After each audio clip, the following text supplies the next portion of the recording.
Hi, I'm Bill Crystal. Welcome back to Conversations.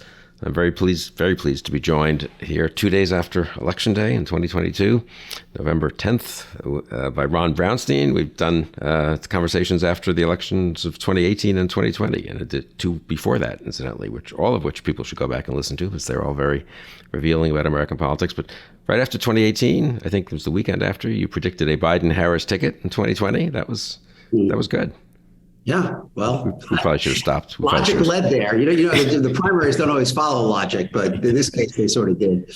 Anyway, Ron Brownstein is senior editor at The Atlantic, senior political analyst at CNN, one of the leading, in my view, analysts and most thoughtful and interesting analysts of American politics, but also American history, popular music, Rock Beyond the Water. His very well-received book about the 70s in L.A. is for sale at bookstores everywhere. If bookstores existed, they would be sale. They would be sale. It's for sale everywhere. Somewhere in cyberspace, you can reach out and grab it. Yeah. So get that book. And Ron, thanks for joining me. And always good to be with you. Let's have a wide-ranging conversation. We don't have the answers to everything, but I think we can put a lot of questions and issues on the table. But what happened on Tuesday? Where are we now? More broadly, we'll get to that, and then kind of where are we going? But what happened Tuesday? But someone comes down from Mars or has been away for 2 years and says, "Hey, what happened in this midterm election?" So, in one sense, what happened Tuesday is what has been happening in midterm elections for quite some time. Assuming Republicans win the House, this will be the fifth consecutive time that a president went into a midterm with unified control of government and had the voters revoke it.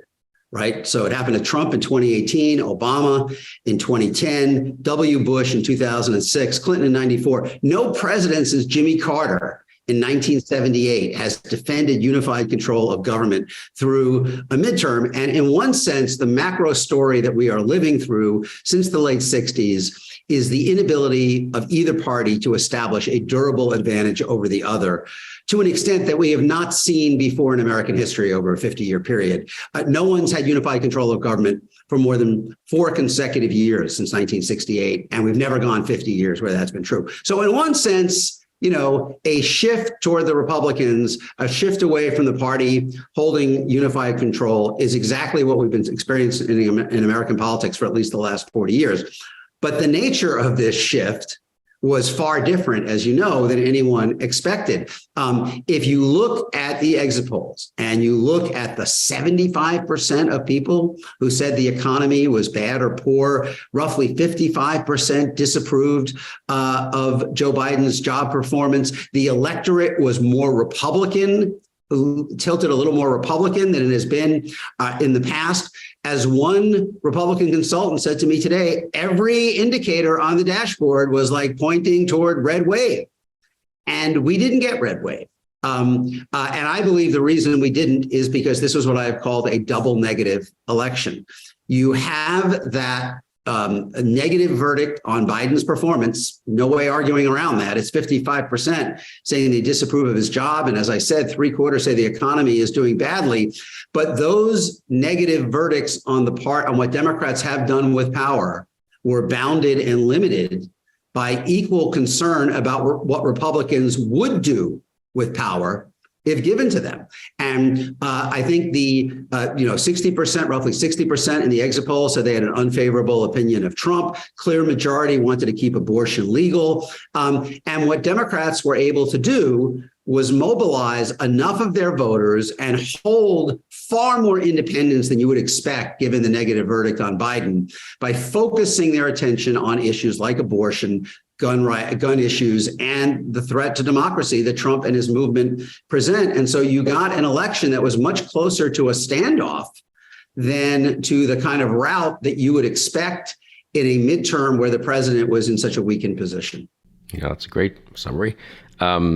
Someone said to me here last night up at Harvard for a panel this afternoon that he thought, I said history and gravity like gravity that pulls you down, argued for Republicans doing well, and they would have, except it was counteracted. He said, he had a good formulation, history and gravity were counteracted by Trump and by Dobbs, by the Dobbs decision. Yeah. How much of it do you think was Trump in particular, and secondly, abortion in particular? How much of it was a broader Trumpism, extremism, guns, a lot of stuff. It's indistinguishable, right? It's one fabric. And basically, as Tom Bonnier put it, who was a Democratic data guy, as well as my friend Nia Malika Henderson on CNN, I think they both belled the cat when they said that abortion was more than literally abortion. That was important by itself. But to the voters for whom it mattered, it became a symbol of a Republican Party that has become too extreme for them, particularly on social issues in the Trump era. And what we saw in every Senate race, every Senate race, where it was Democrats winning up 2/3 or more, usually 3/4. Sometimes Gretchen Whitmer won over 80% of voters who said abortion should remain legal in most or all cases. And I think that, you can't untangle that from concerns about what the Trump movement means for American democracy. As usual, this is largely a national story, though with one important divide I'd like to get to in a minute. This is, essentially a national story.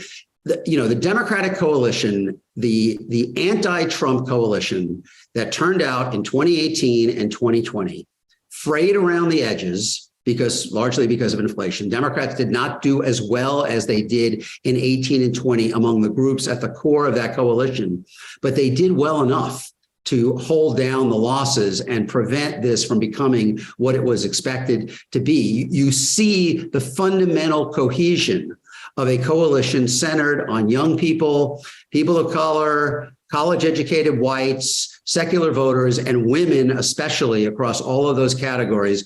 Enough of that hold together. It frayed. It didn't rip, it eroded. It didn't crumble, and that allowed them to put together a lot of surprises, even while, the other things were still there, right? It wasn't like discontent with Biden or unease about inflation went away. Republicans won some things, but the ability of Democrats to mobilize their coalition around these other issues in blue and purple states allowed them, as we're saying, to avoid the worst. And almost certainly they're going to hold the Senate, and the House could be astonishingly close, maybe decided by a pair of court decisions. The New York Democratic-dominated highest court overturned a Democratic gerrymander, and the Florida Republican-dominated state Supreme Court upheld an even more egregious gerrymander by DeSantis, and that might be the difference. So in a way, if you step back and look at it, it is remarkable.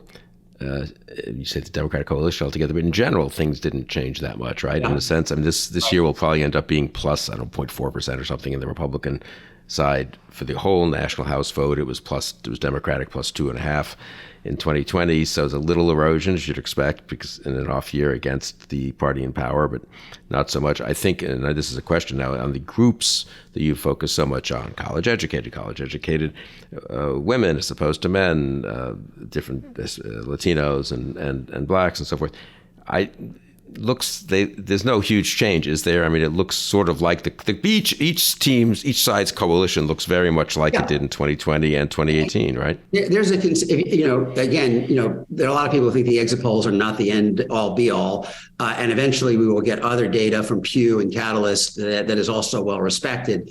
But at least in the exit polls, so where you're kind of comparing apples to apples, if you look versus 2020 or 2018, there's a consistent drop in the Democratic share among essentially every group, in their coalition, of about 7, 8, sometimes 10 points. So they took a hit in terms of discontent over Biden and discontent over inflation. But they took a hit. They didn't collapse. And as I said, but the relative share. The party looks. I guess each party looks the same. It does, socioeconomically, racially, ethnically, educationally, as it did 2 and 4 years ago. The idea of a vast realignment among Black and Latino voters that Republicans and even some Democrats were touting. It didn't really happen. As I said, there's no group. I don't think there's any group we can identify where Republicans did not improve at least somewhat over 18 and 20. But of course, Democrats won the popular vote in both of those years by a lot. They had some margin to give. And there are two ways to look at what happened.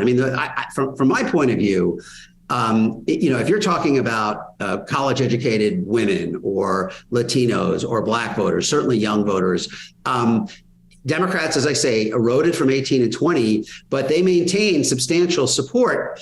And I would, my initial instinct is that if this is as far as you can get with 9% inflation and 55% disapproval of the sitting president, it may be hard to hold the level of support that the Republicans have. If this is as far as the tide extends, even with this, these powerful forces behind it, it's easy to imagine those numbers would roll back at 3% inflation.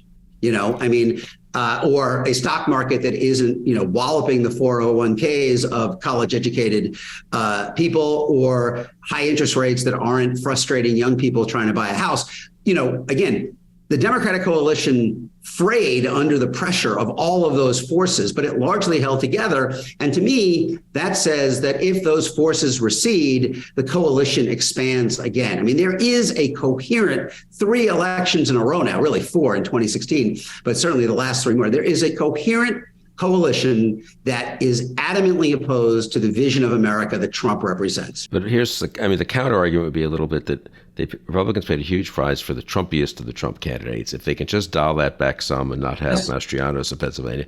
The fact is, Florida, Ohio, and Iowa, the 3 of the swing states in 2000, 2004, and as late as, of course, 2012, won by Obama in the case of Florida and Ohio, are now excellent Senate campaign by Ryan in Ohio, and that's the state just looks like it's just going to be Republican plus 8 forever.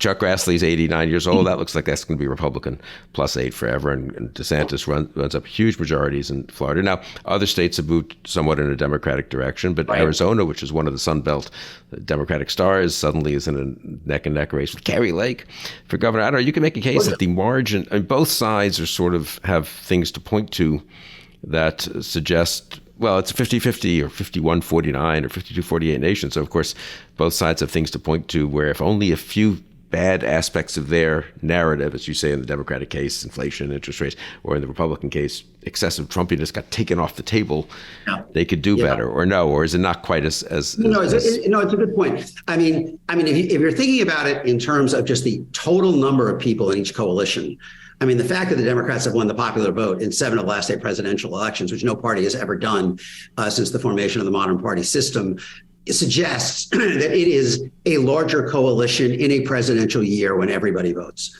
But obviously, that isn't always relevant to who wins the Electoral College, much less who controls the Senate and the House. If we're thinking about swing states and the Electoral College, there are 20 states now that have voted Democratic in at least the past 4 consecutive elections, and 20 states that have voted Republican in at least the past 4 presidential elections. That is a higher level of consistency, Bill. 80%, that means 80% of the states have voted the same way in every election since 2008. That's a higher level of consistency than even in the 4 elections that Roosevelt won.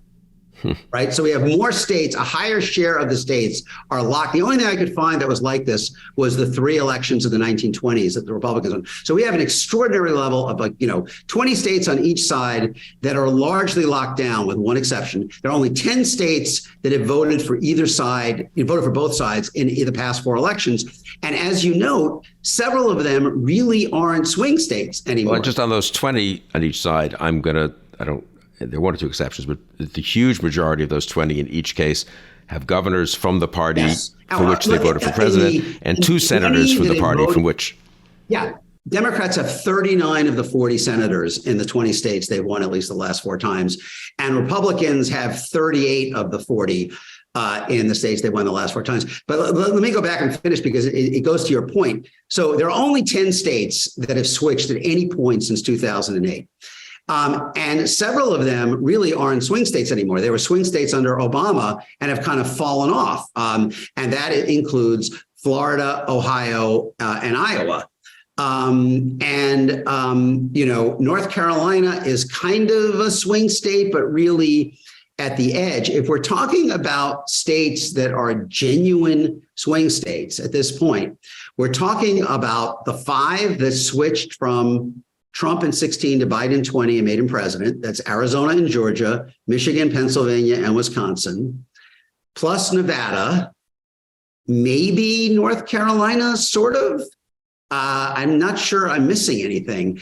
And New Hampshire maybe on the other side, right? I mean, New Hampshire maybe, but not. Close. Who knows? Boston's going to win by 10 points. And electing a governor is obviously something different. So if you look at the landscape, as you say, it's pretty clear from again, I think it was clear before, but now there's no question. Iowa and Ohio and Florida are really off the board for Democrats in 24. They are part of the Republican coalition. However, I would say if you look at the magnitude of the wins for Democrats in Michigan and Pennsylvania, I think there's an unequivocal signal that Trump or a very Trumpy candidate is going to have a very hard time in those states. I mean, Gretchen, we're talking about, again, 75% or more of people saying that the economy is poor, fair or poor, and a Democratic governor is going to win by like 10 points. But a governor running for re-election in a state where abortion is literally on the ballot is a little different from the congressional races. And Pennsylvania was complicated, but again, crazy. The Democrats won the Senate race in Pennsylvania too. They won House races in both states. But what I was going to say was, I kind of think, and if I'm thinking about the states that are true, that seem truly up for grabs equally between the two sides. Maybe if there's not even a lean, let's give Michigan and Pennsylvania a Democratic lean. Yeah, I think that's right. We're not putting in the camp. But if I'm thinking about the states that are completely on the knife's edge, we're talking Arizona, Georgia, Nevada, and Wisconsin. I mean, that's it. Right. It's amazing. And so from my point of view, I guess what strikes me is, and that's a Trump Republican or ex-Republican, is shouldn't more people have been like appalled by it's sort of, you can say the Democratic, and you're right, the Democratic majority is a little bit larger and nationally, certainly presidential years, and a little younger, and there's upside there, and the Republicans might have a tiny uphill, might be a little bit uphill. On the other hand, the stickiness of the Republican coalition is pretty amazing in a Trumpy world, and even in a post-Roe world where all the polling shows better than 60-40 against the court decision and for relatively liberal abortion rights, and they still, including in states like Iowa, I would guess, and this is that little bookmark that I wanted to get back to. What's striking is that it's pretty clear that in blue and purple states, Democrats were able to mobilize a very energetic coalition, even amid the headwinds of economic discontent, around the idea that we have to mobilize to stop Republicans from banning abortion or rolling back other rights in the states, right, in Michigan and Pennsylvania. However, in the states where the Republican social conservative regime has actually been imposed since 2021, there was virtually no backlash. There was no ripple. I mean, Texas completely banned abortion. Florida, 15-week ban on abortion. Georgia, the 6-week ban on abortion. Iowa, Ohio, a very severe ban on abortion. And in all of those, Tennessee, the whole menu of abortion and LGBTQ stuff and classroom, don't say gay. The menu that the red states have been pursuing include voting, abortion, transgender issues, limits on classroom speech, the don't say gay, limit on how you talk about sexual orientation. In the states that were actually doing this, the red states, there was no backlash. That was, Abbott won going away. DeSantis won going away. Democrats didn't even have a serious candidate in Tennessee. Kemp won by more than he did last time. And in a preview of what I'm writing next week, even in Georgia and Texas and Florida in the exit poll, a majority of voters said they wanted abortion to be legal in all or most cases, according to the exit poll. It was a lower percentage than in the Michigan, Pennsylvania, Wisconsin. But among those who said abortion should be legal, a much higher percentage of them voted for the Republican governors who had moved to ban abortion. So DeSantis has accepted, for example, a 15-week ban but in Florida, which is much more liberal. I mean, Abbott has a complete ban. Yeah. DeWine and Kemp have 6-week bans. And they won a substantial portion of people who said abortion should be legal. And it goes to your point about the stickiness, right? I mean, in red states among conservative voters, even if they disagree with this, they were not getting off the tee. They were not getting off the reservation. Whereas I think in blue states and purple states, there was a real unequivocal signal of don't bring this here.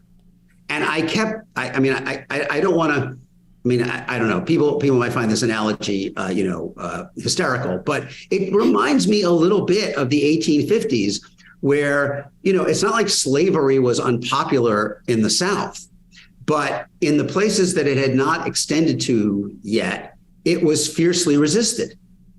And that's kind of like what I feel. I feel like we're watching very divergent systems, social systems develop between the red and blue states. And in this election, there was an opportunity for the red state voters to say, we don't want this. It's going too far. We don't want people carrying guns without permits. We don't want 6-week abortion bans. We don't want you telling teachers they can't talk about race or making it easier to ban books. And they didn't. That did not happen in the red states.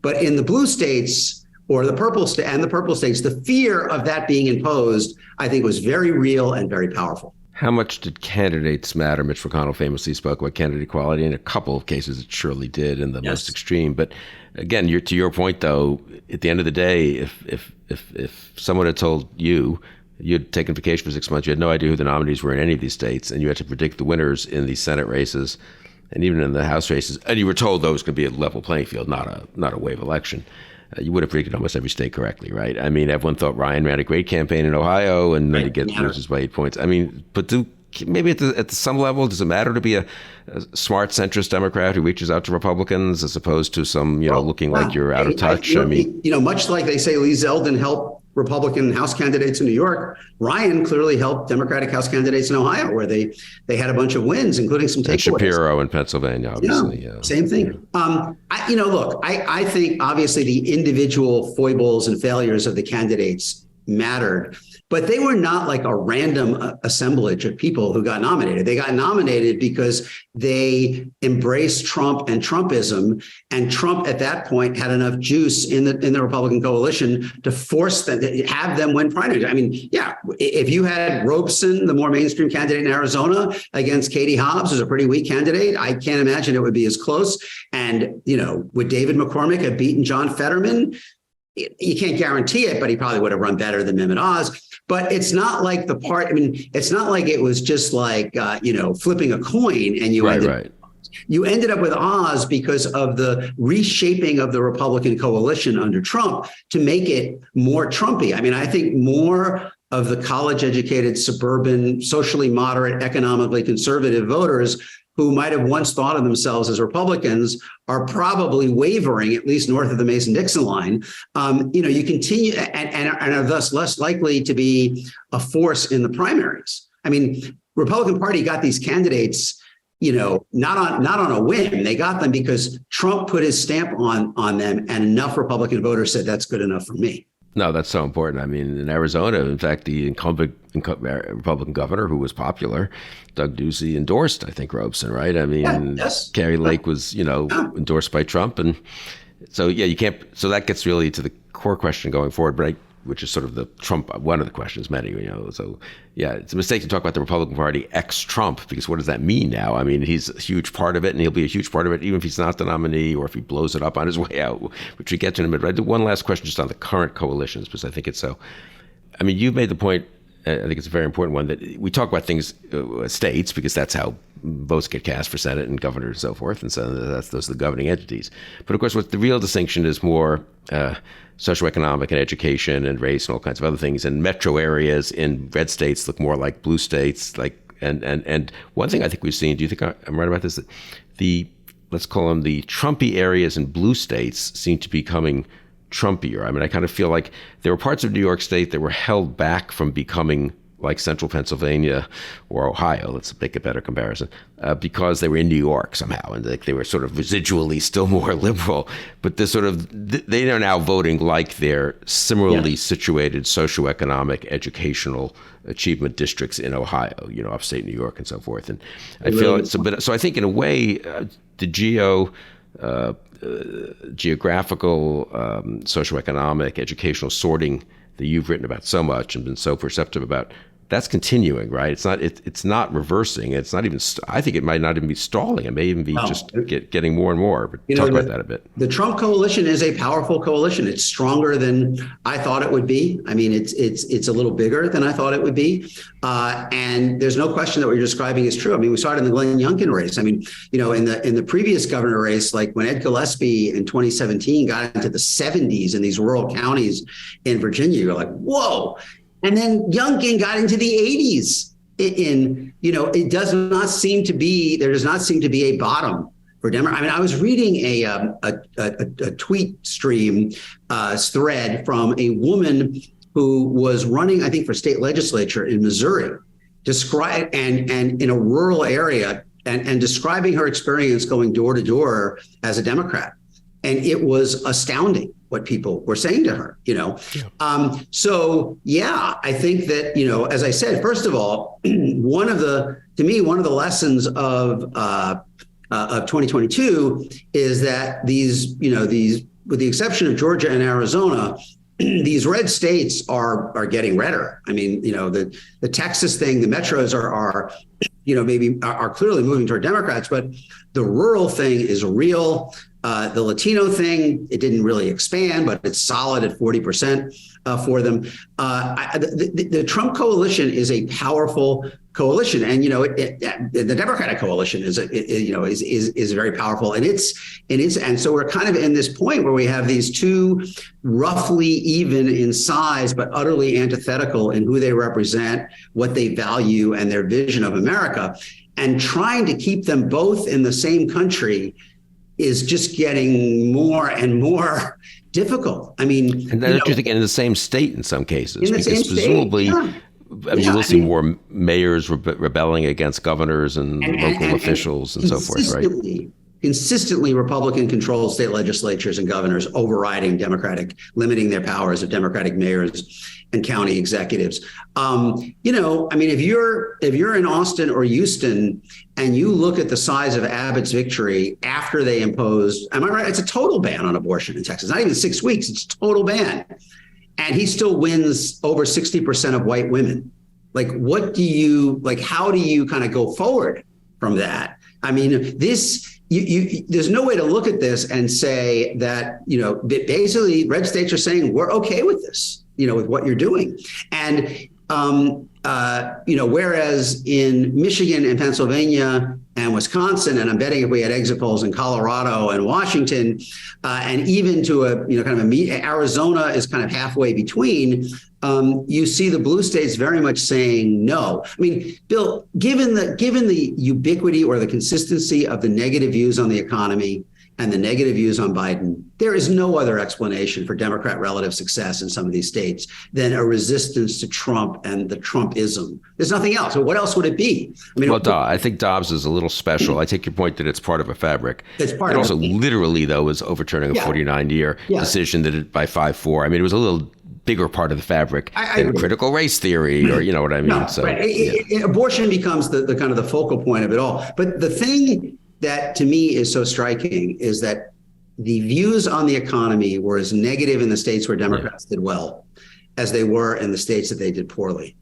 And that suggests that this other complex of issues headlined by abortion, crystallized by abortion, symbolized by abortion, really, I mean, you look, Whitmer won, according to the exit poll, 66% of college white women. She won 96% of black women. She won over 80% of voters who said abortion should be legal all or most of the time. And that was roughly what Shapiro got in Pennsylvania. And that is a majority in these states.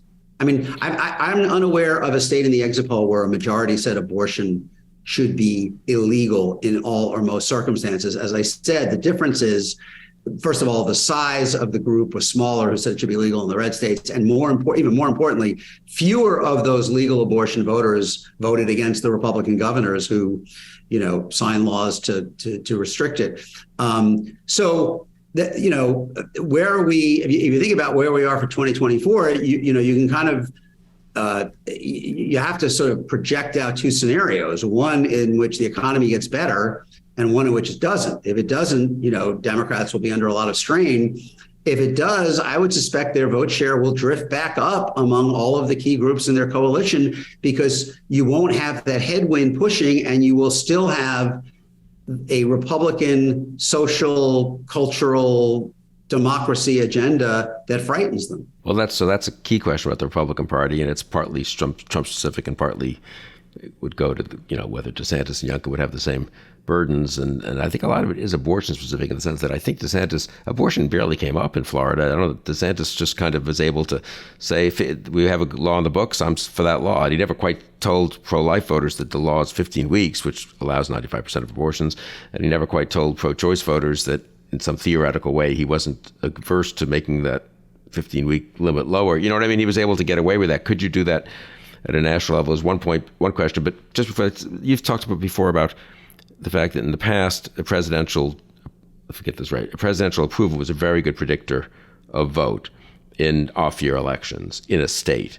Yes. And that this is the first time you've seen that it was less so that you had a lot of Biden. You've got some numbers on this. Biden disapprovers voting for Democratic nonetheless. So in 2018, Republicans lost all 10 Senate races in states where Trump's approval was at 48 or below.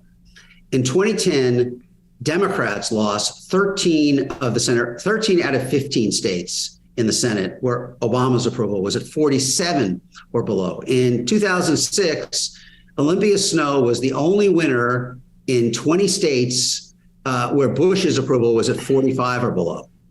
And here we have Democrats winning multiple states where Biden is closer to 40 than 45. I mean, they won Pennsylvania. Governor's a little different, but not that different. I mean, all of these states, his approval is in the low 40s. Arizona, Nevada. So there's a decoupling from Biden. There's a decoupling. Democrats won somewhere, multiple Democrats won between 12 and 15% of voters who disapproved of Biden. Maggie Hassan won 20% of voters who disapproved of Biden in New Hampshire. In 2018, just to give one example, there was no Republican Senate candidate who won more than 8% of voters who disapproved of Trump, right? And of course, people have really focused on the national exit poll as well, where the voters who said they somewhat disapproved of Biden actually broke slightly or about even. They may have broken slightly for the Democrats. The voters who somewhat disapproved of Trump in 2018 voted 2-1 for the other party. The voters who somewhat disapproved of Obama in 2010 voted 2-1 for the other party. In 2006, I think it was 3-2. So the idea that these somewhat disapproving voters of Biden still voted Democratic is really a departure from what we have seen, in this really since the 90s, of a tightening correlation between how voters feel about the president and how they vote in House and Senate races. And again, what can explain that? I mean, you can't explain it by saying these voters were more economically optimistic than anybody else. They weren't. The only thing that explains it is that Democrats succeeded in focusing, at least some of them, on the question of not only what Democrats have done, but what Republicans would do. And that allowed them to kind of, again, not avoid any losses, but really to create a much more even playing field that you would expect from the underlying economic attitudes and the attitudes about the president. So if you're a Republican strategist, I think listening to this, you say, look, this isn't that complicated. We need to not renominate Trump. Maybe difficult, but it's not complicated. We need to not renominate Trump. We need to go federalist on abortion so we don't scare people in Michigan. You get to have your liberal abortion laws and amendments to your Constitution, and other states will do other things. We need to lay off a little bit on the cultural grievances, though enough of it to keep the base happy. But, a lot of that's federal and local, state and local, and so we can sort of avoid it.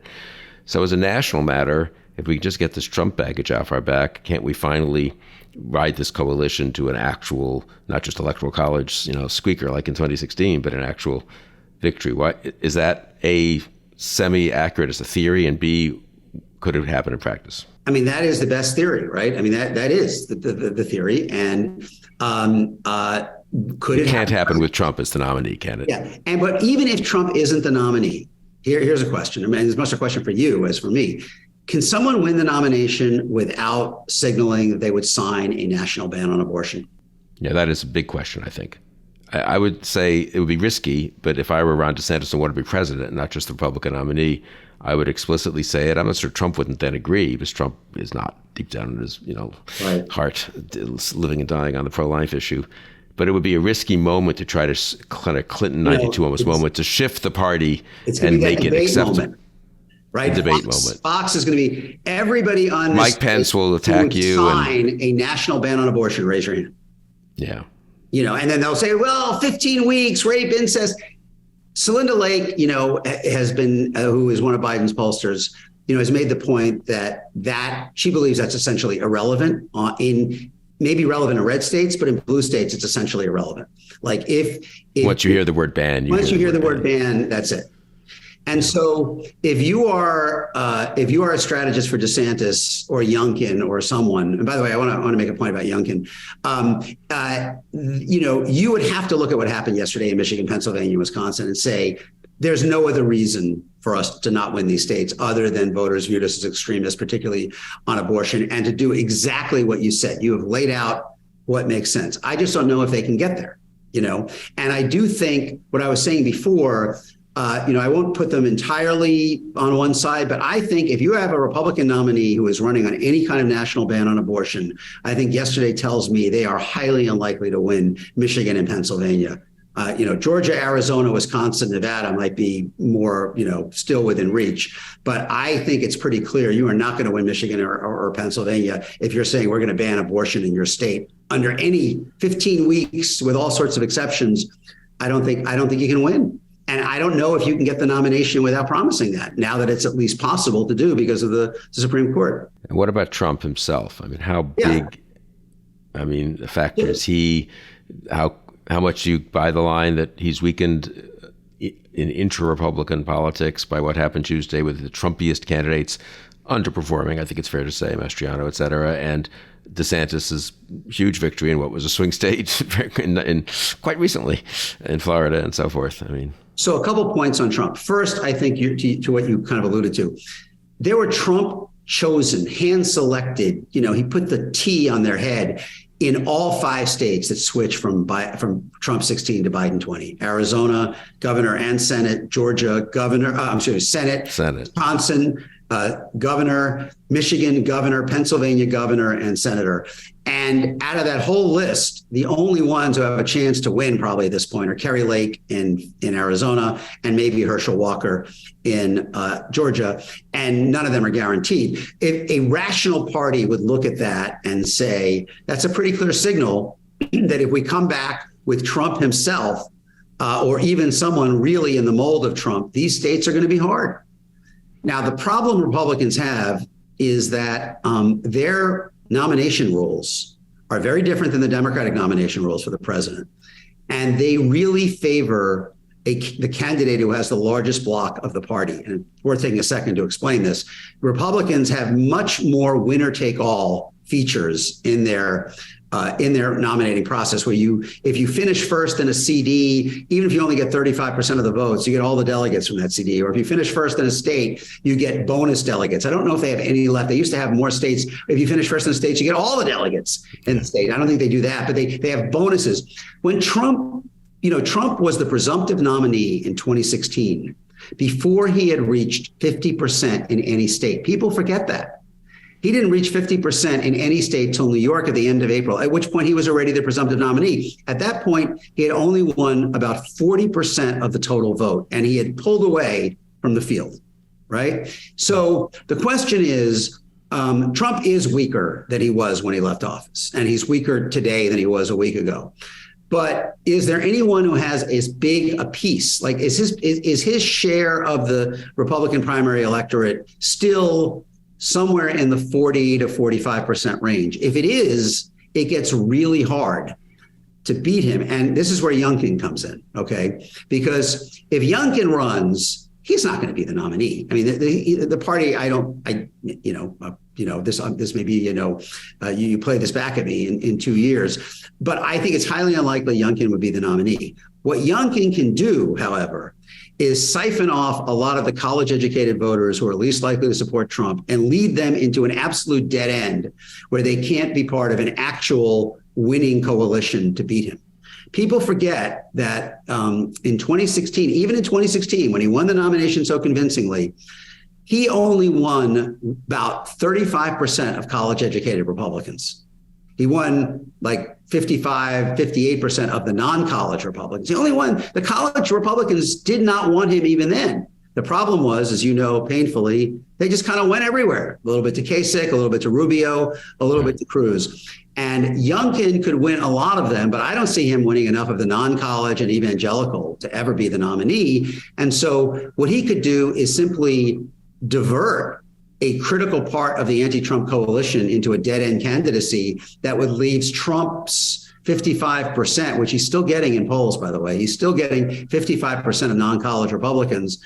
That could be a winning hand if you're trying to beat him, and Youngkin is siphoning off a big piece of the rest. I mean, I guess the question is, can Ron DeSantis clear the field? Not immediately, they'll all want to test it, but by November of 2023, it's going to be DeSantis and Trump, or someone else and Trump. But I mean, the field gets narrowed to 2 or 3.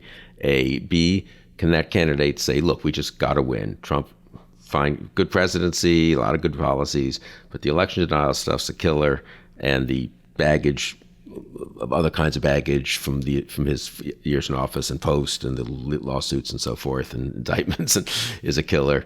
And I'm here. I'm not some horrible anti-Trumper like Liz Cheney. I'm not some person who thinks you're deplorable for having voted for Trump. I voted for Trump twice. I like former President Trump. We just can't go down that road again. I guess that's the question, right? Is that message, assuming Trump runs? Like the other thing, like your analysis of the general election, I could imagine that working. I mean, I can imagine that working. But there are problems with it. One, as I said, is that the core of the anti-Trump, the Republican primary is now roughly 50-50 college and non-college. And the college side is definitely the core of the anti-Trump resistance in the party to Trump. And can anybody consolidate that better than we saw in 2016? And then the second thing I would point out, is that the rules benefit whoever has the biggest piece. So that is a real challenge. If he can hold his non-college side, he may have the biggest piece in a lot of places. The third problem is, we'll call it the Mike Tyson rule. Everybody has a plan till they get punched in the face, right? The famous Mike Tyson quote. Running against Trump cannot be fun. I mean, he is, shameless and uncontained, unbounded. And, no one handled it very well in 2016. I mean, he reduced Jeb Bush, Marco Rubio, and Ted Cruz to little puddles. They were, Rubio and Cruz still seem broken by the experience. It was like something out of Game of Thrones, I don't know how anyone can stand up to, I don't know until you see it, how they will stand up to that. Is DeSantis capable of going toe to toe with Trump for a year? It's a key question for people to focus on, though. And as you said, I think it's important to make that point about the actual toe to toe character of it, not just a theoretical, here's my sketch of the idea of Ron DeSantis. Here's my sketch of the idea of Donald Trump. And hey, the idea of Ron DeSantis could do better. That's not how voters are going to process it, right? So, yes. And of course, you also have the question of whether Trump would sabotage someone who beats him. Right. And, the principle, you laid out the principal argument that would, be implicit in any movement against Trump for the nomination, which is not, you can't run and say he was a bad president or he's a threat to American democracy, because only about 20 to 25% of Republicans believe he is in any way a threat to democracy. You have to be positive toward him, but essentially imply that he can't win. Well, what if he's basically holding the whole party hostage and he basically turns around and says, you know what, if you don't nominate me, you can't win, because I'm taking my marbles and going home, or I'm running a third party candidate, or I'm going to go out and trash you as a heretic.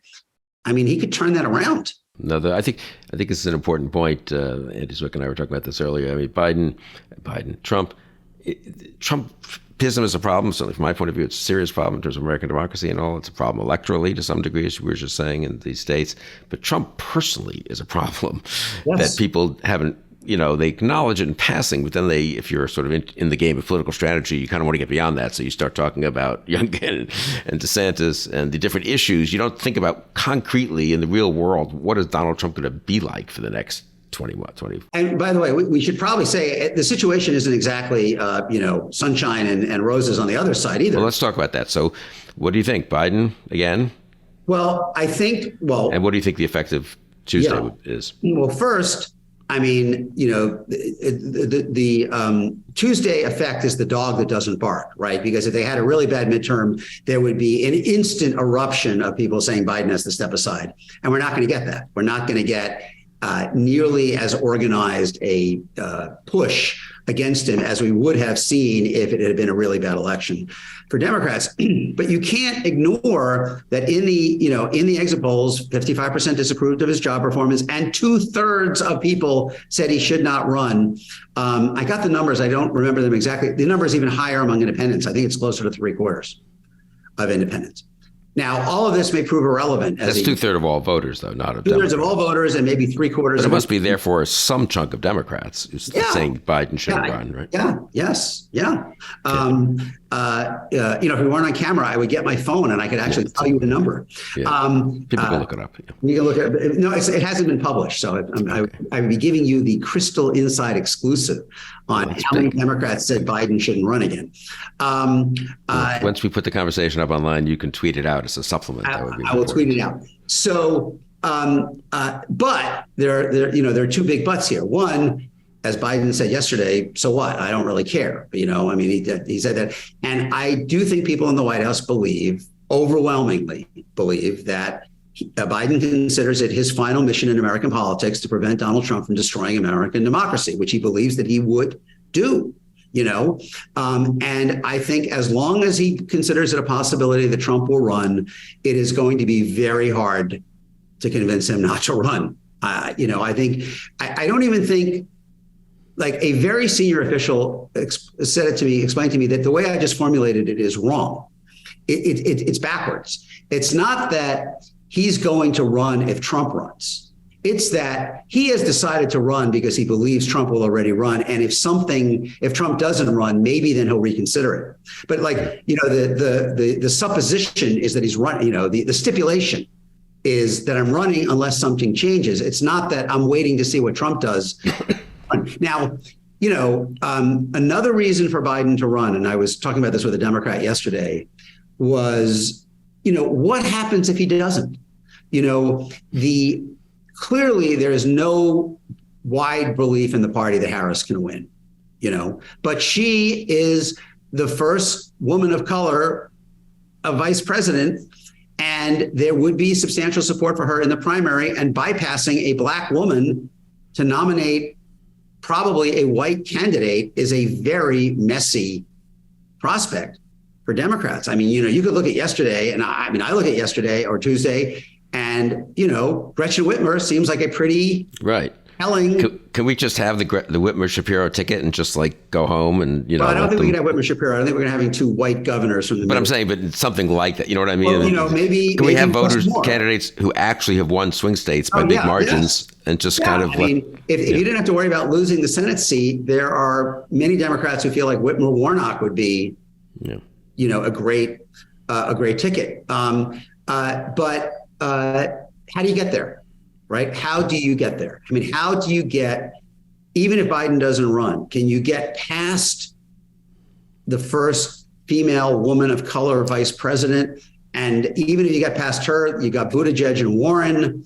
I mean, I think there are a lot of Democrats. You were talking about, the on paper versus the reality of dealing with Trump. I mean, there are a lot of Democrats who desperately want what Biden said to be true in Michigan right before the pandemic shut everything down. I am the bridge to the next generation. Look at these people behind me. And that included Whitmer and Cory Booker.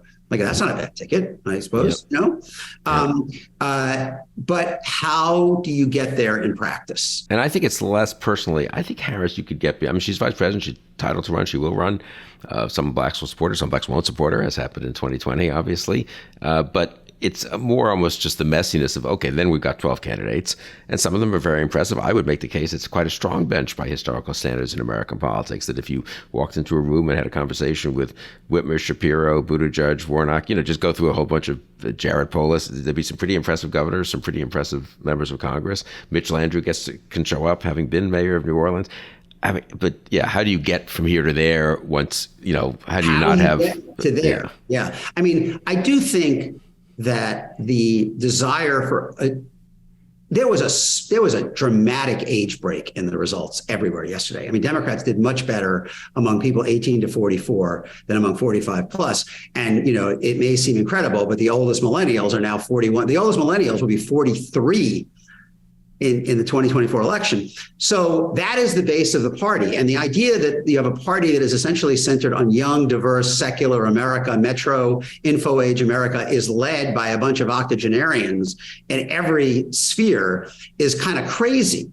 I mean, it would be electrifying, I think, for the actual Democratic coalition if you could get to a younger nominee ticket that would excite people and reflects the changing America. And Harris does that. I mean, I don't know. Could she be the vice president again? If Biden doesn't run. But like, how do you get there? I mean, how do you get there? I mean, a lot will happen, so that might help get us there or not. I mean, that's to say, I think people have underestimated. A.B. Stoddard made this point on a conversation about 3 months ago. People are underestimating how crazy 2023 can be. We tend, when we're in the election business, we of course think from 22 to 24. Yeah. We know there are primaries, so we think about the beginning of 24. And then we think about presidential candidates. I mean, what will happen if Republicans have a very narrow margin in the House, which looks like the most likely outcome now, but I mean really narrow, 3-4 seats, something like that margin. I mean, the degree of difficulty of managing that, the craziness that voters will see from the Marjorie Taylor Greens of the world, who I don't think will be restrained. Trump butting in every time McCarthy tries to do something, or just to get publicity, or if he doesn't like something McCarthy's doing, or he encourages Jim Jordan. Why aren't the hearings of Hunter Biden begun yet? Come on, Jim Jordan, I want them now. And Jim Jordan will hop to it, I guess. I mean, just that side of it. The actual, on the other hand, hearings about Hunter Biden could be embarrassing. I don't know. I just wonder, Trump could get indicted. There could be demonstrations against Trump being indicted, and the House could impeach Merrick Garland. I just think people are not focused on what we're going to go through here. So this goes, I apologize for coming back to this because I'm working it out and writing it now, and so it's top of mind. But the idea of Republican extremism and Trumpism as a threat to fundamental principles of American democracy and civil rights and civil liberties is really powerful in blue states and bluish states. It does not seem to be at all nearly as much of a turnoff for any portion of the Republican coalition in the red states. I mean, there's just nothing. There's, maybe suburban Atlanta, above putting that in a purple state, they stayed off the bus, for Walker. They would not follow him.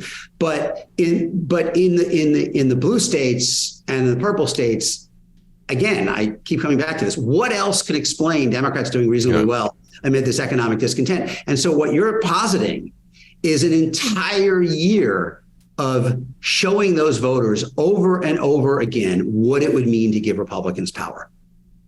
Because again, I think the pivot in this election was that midterms normally are their referendum. What has the party in power done with that power? That did not disappear. That was a factor, but this was bounded and limited by the Democrats' success at introducing the second question: what would Republicans do with power?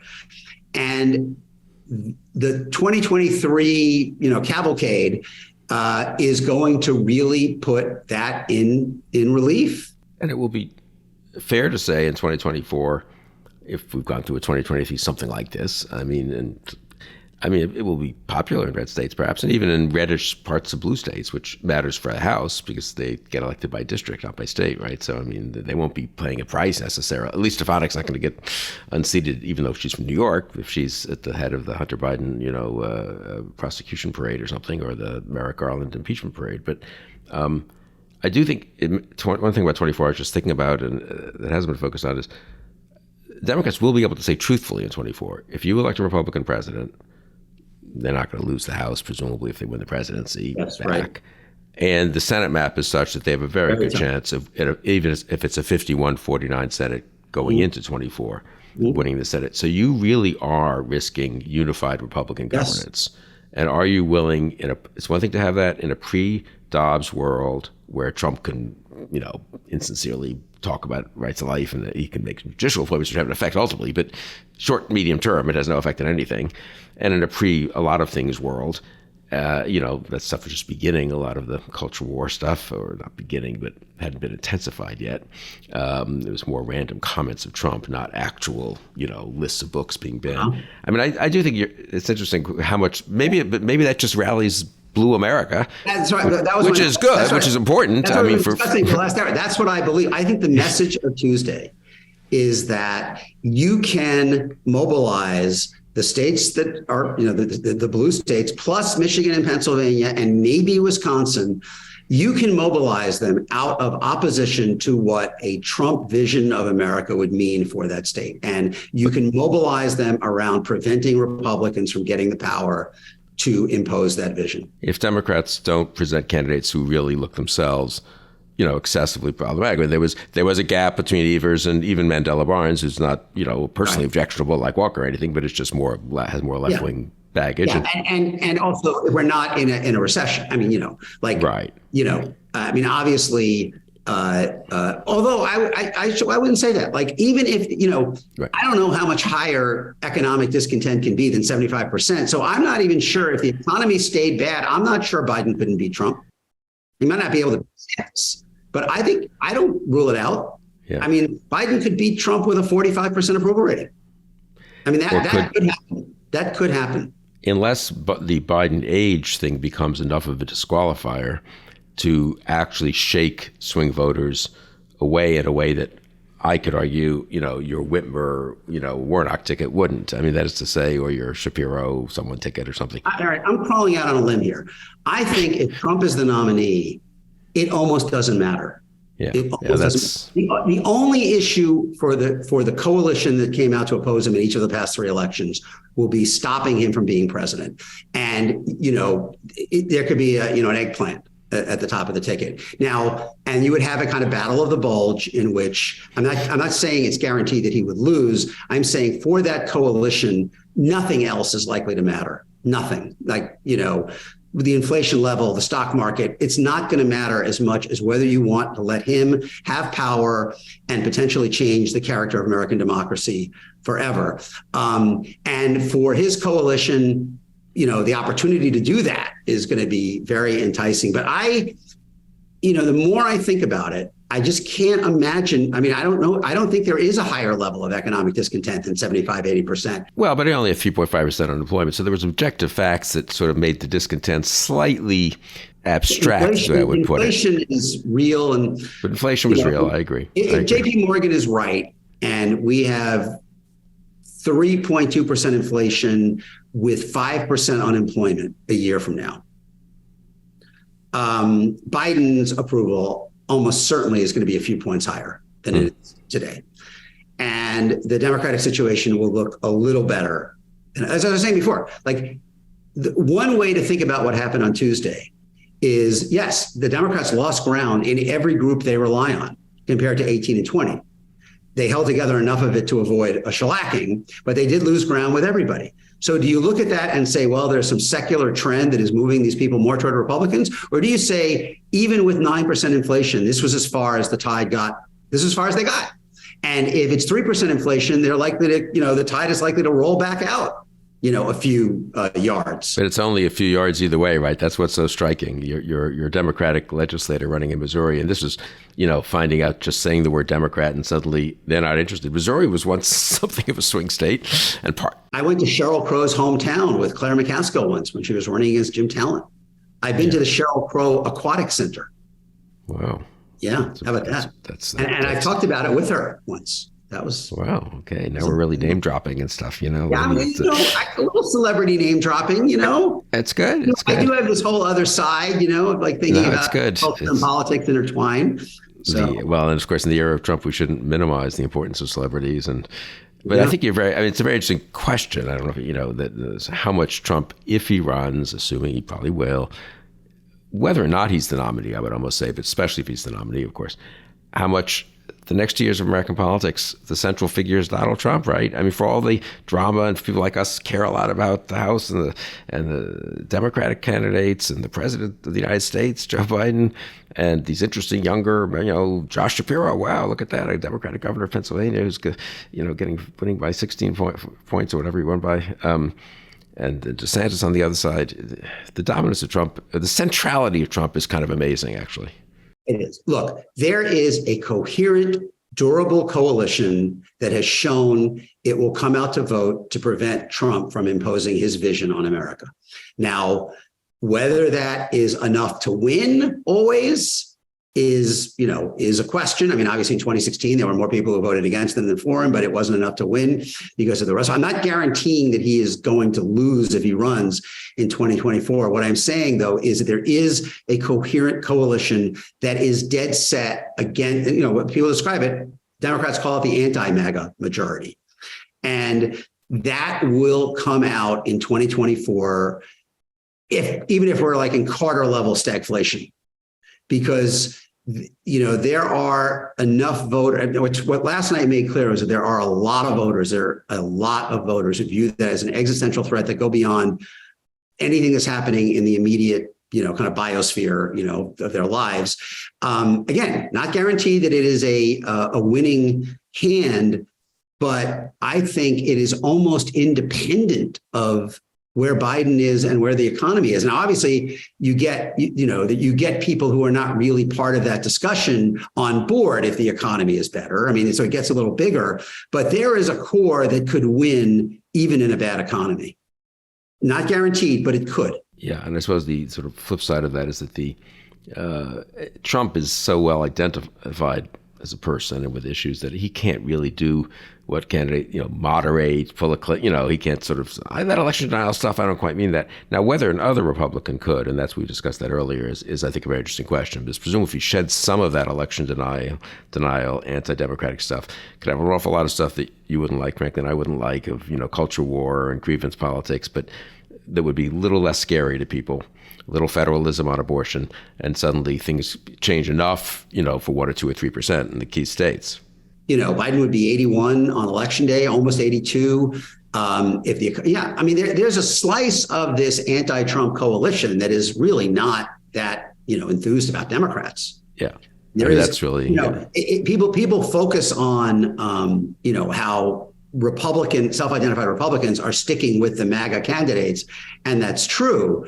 But there's no way Democrats are running even among independents or winning independents in states like Arizona and New Hampshire in this climate, unless there are some people who used to think of themselves as Republicans who are voting Democratic. I mean, Mark Kelly won independents by a substantial margin in the exit poll. And those are people who are, they might call themselves independents, but a lot of them are functionally Republicans in the past. So, if you gave them a better alternative, we saw that with Kemp. I don't have the exit poll in front of me. I'm guessing Kemp won independents and Walker lost them. And it's so dramatic that Kemp is not on the list of people spoken about for president when he's a successful Republican governor in a swing state who upheld the 2020 election. So he's not an election denier, but is otherwise very conservative. But somehow he's not, having taken on Trump in 2020, same with Pence, incidentally. That for me is very revealing. Now, if one of them could take off, that sort of is maybe where the party can be, because Kemp and Pence in sort of different ways are the Trump policies without the election denial and too much conspiratorialism and craziness. Pence has an issue. Pence is so pro-life, that would be a complication. But Kemp and Pence are not in the top tier, right? I mean, DeSantis swamps them in the polls because he plays the grievance politics, presumably. Yeah, right. I mean, Kemp has implemented... And never took on Trump. That's the key, right? Both Pence and Kemp said to Trump, sorry, no can do, when it came to overturning the 2020 election. It's amazing that's so central, really. Isn't that kind of crazy? I guess that is sort of it's just a proxy for loyalty to Trump, deference to Trump. That's what it is.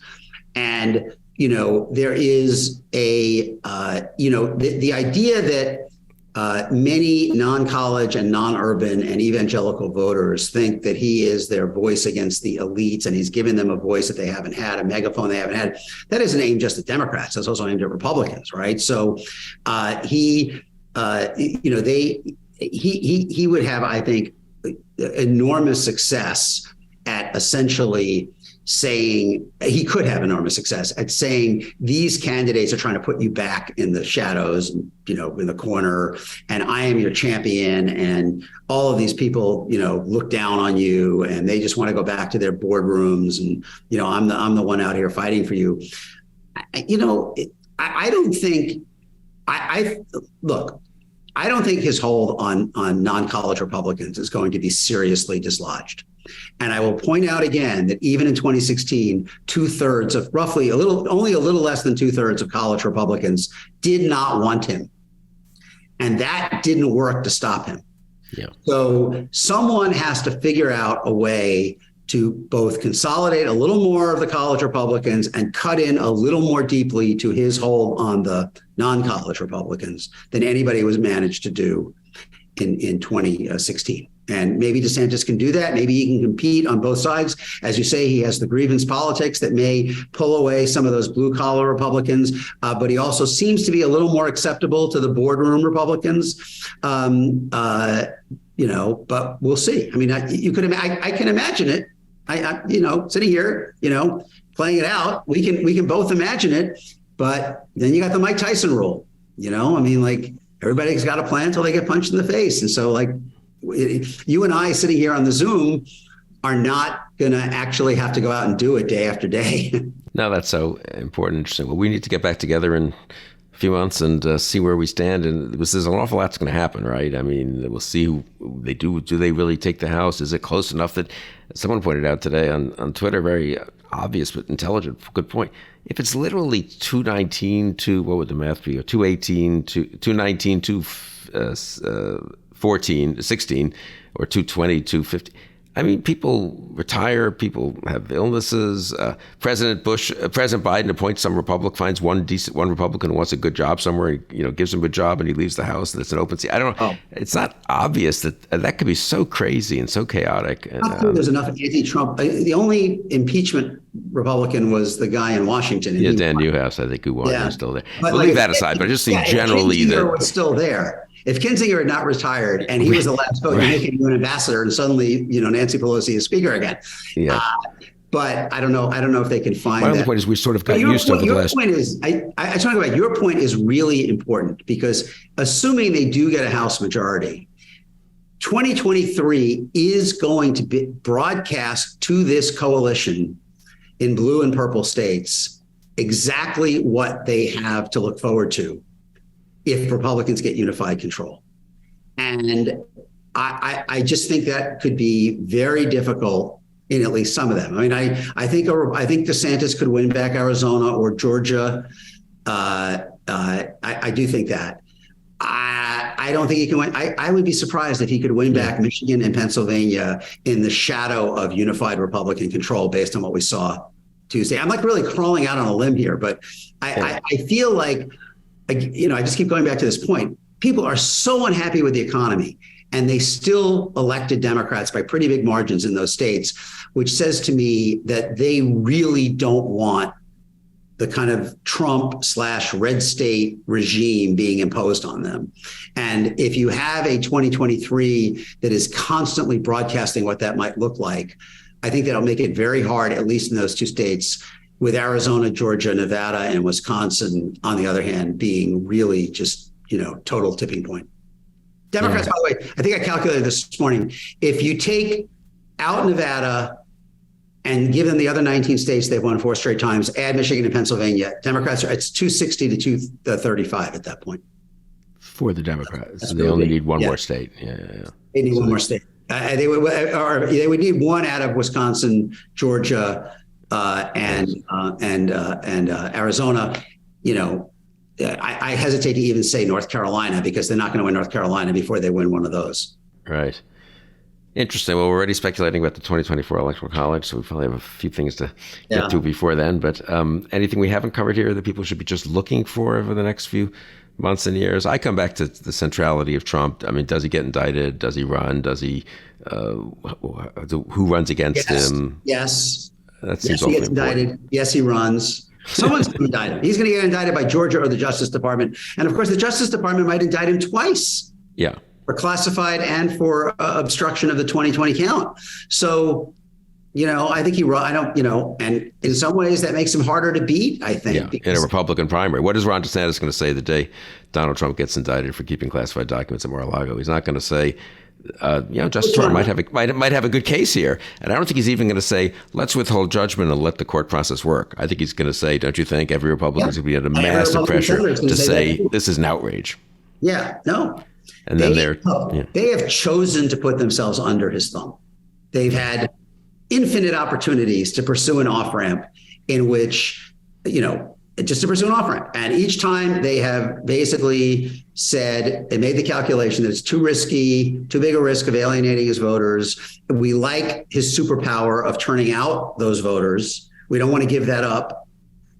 And they won't do it.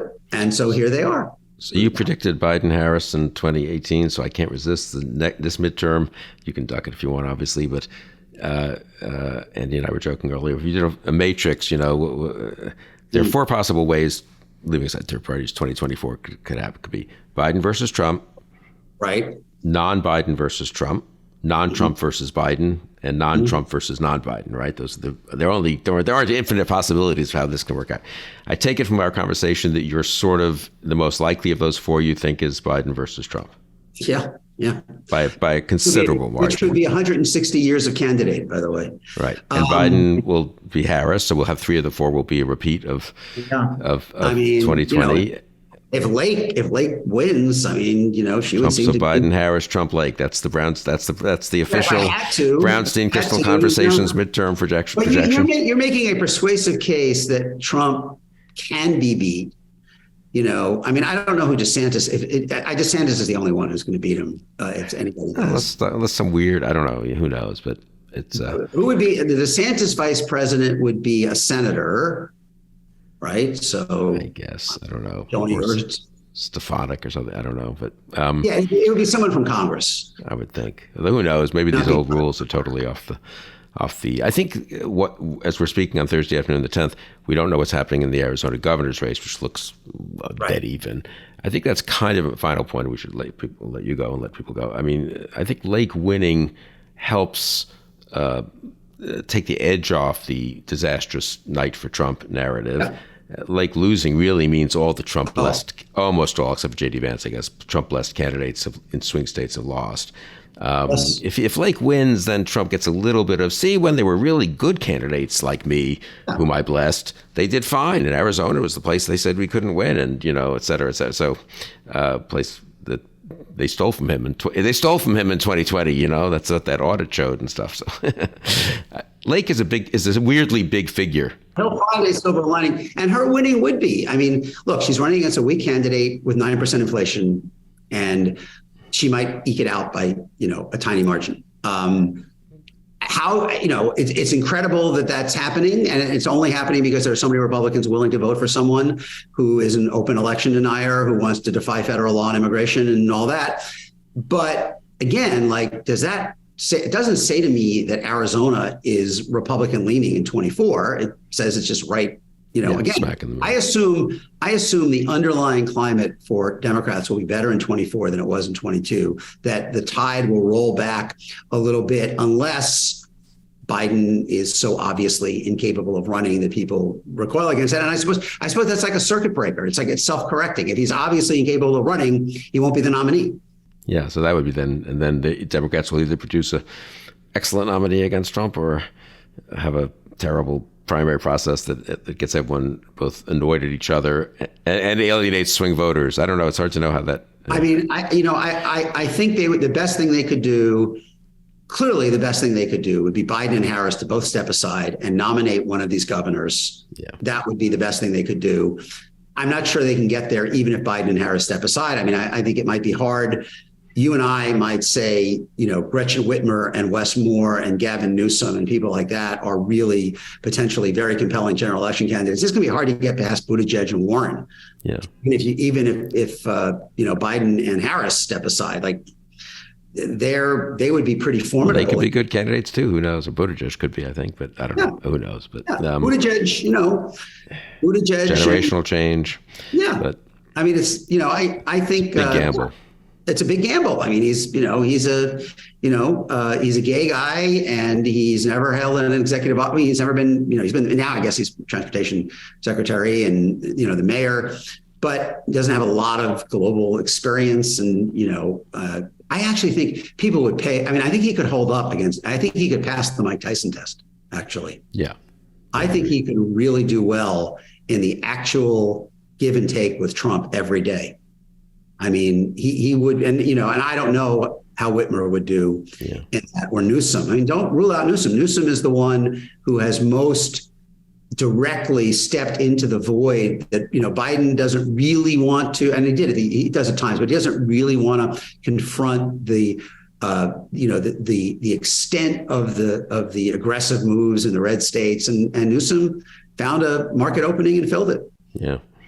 And that will happen, I'm sure, repeatedly over the next months and year, really, because politics is not a static thing. And so people should discount some of what we're saying. It's a snapshot I think a good snapshot in Thursday. We should say before we go, I mean, the fact that Abbott, Kemp, DeSantis, Reynolds, et cetera, Lee in Tennessee all got reelected is not exactly to discourage them from going further on all of these fronts. Right. You can see quite a bit more in the coming year, particularly on education and speech and parents and stuff like that. Yeah, a lot of stuff's going to happen on different states and both sides. You never know also which particular thing catches on nationally and so forth. Yeah. So, right. I mean, so Ron, thank you very much for joining me today on the Thursday after Election Day for really an interesting, not recap so much as where we are and where we're going and where we might be going. I think so. Hopefully, we'll destroy the parts of this, later on that don't come true, and make the keep the other parts. Can we call it a pre-cap? It's a pre-cap. Yeah, this is a pre-cap. But I just I do think. Look, it's been very interesting and stimulating, and just in this conversation alone, just two or three things occurred to me that I hadn't really thought as much about before. So this was for me very useful. And same here. Thank you for doing it. And thank you all for joining us on Conversations.